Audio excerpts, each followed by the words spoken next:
An entire city is whispering the same rumor. God killed a man for a jewel.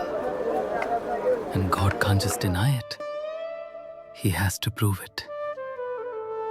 The city is Dwarka, Krishna's island capital of India's western coast. And what you are about to hear is the investigation exactly as the Bhagavata Purana tells it, clue by clue. It starts with the man who will make the accusation. Satyajit, a nobleman of Dwarka, worshipped Surya, the sun god, so devotedly that Surya gave him a gift, a jewel called the Syamantaka. And this was no ornament. The texts say it poured out a stream of fresh gold every single day and kept famine and disease away from any land that honored it. The day Satyajit first walked into the city wearing it, he blazed so brightly that people mistook him for the sun god himself. Dwarka was Krishna's city, but he had never taken its crown. He had placed an elder, Ugrasena, on the throne instead. So Krishna asked Satyajit to give the jewel to King Ugrasena. A treasure like that, he reasoned, should protect the whole kingdom, not sit in one man's vault. Satyajit refused. He wanted the gold. Hold on to that refusal, because it is about to become a motive.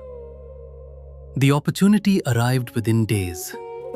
Satyajit lent the jewel to his brother Prasena, who rode out hunting with it around his neck, and never came back. No body, no horse, no jewel. The city did the arithmetic cities always do. Krishna wanted the stone. Krishna was refused. And the man wearing it has vanished. Satyajit himself gave the whisper a voice, telling anyone who would listen, Krishna killed my brother for the jewel. And here is the strange part.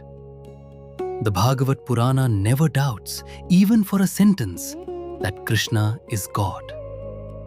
He could have silenced the rumor with a single word. But a denial from the powerful is just more power. And everyone in Dwarka knew what he had asked for. So Krishna did the last thing anyone expects an all-powerful God to do. He opened an investigation. He gathered ordinary citizens as witnesses, so no one could claim the evidence was staged, and rode out along Prasena's hunting trail. They found Prasena first. His body and his horse lay torn open on the forest floor, killed by a lion's claws, not by any weapon a man could carry. That answered the first accusation. But the jewel was gone from his neck, which raised a stranger question. What kind of thief robs a lion? They followed the lion's paw prints across the hills and found the lion itself, dead. Not speared, not shot, crushed by something far stronger than a lion. And around the carcass were the deep tracks of an enormous bear.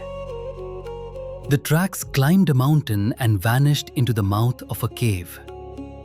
Krishna told the citizens to wait in the daylight and walked into the dark alone. Deep inside, he found the Syamantaka, hanging above a cradle where a bear cub batted at it like a toy. The cub's nurse saw the stranger and screamed. And out of the blackness rose the master of the cave, Jambavan. If you know the Ramayana, that name should stop you cold. Jambavan is the immortal bear king who fought beside Rama when the bridge was built to Lanka, an entire age of the world earlier. And the Purana's listeners know what Jambavan, in the dark, cannot see. Rama and Krishna are the same God, born into different ages. They fought. The Bhagavata Purana says the duel lasted 28 days, fist against fist in the dark. While outside, the citizens gave up waiting, went home, and mourned Krishna as dead. Jambavan had never in his immortal life met a creature who could tire him. Yet, on the 28th day, his body began to fail, and he stopped and stared at the man in front of him and gasped out the recognition the text records. Only one being ever struck me like this. You are my Lord. You are Rama himself. The fight ended not with a death, but with a devotee recognizing his God by the weight of his hands. Jambavan placed the jewel in Krishna's palms and begged him to take one thing more. He had raised his fists against his own Lord for 28 days, and the only amends an immortal could think of was the dearest treasure in his cave, his daughter, Jambavati. Krishna accepted her hand. The texts count her among his queens, and a devotee's shame became kinship with God. Krishna walked back out into the light, to a city that believed him dead, carrying the very object he was accused of killing for. In front of the full assembly of Dwarka, he handed it straight back to Satyajit, his accuser. Satyajit had called God a murderer before the whole city, on no evidence but his own grief.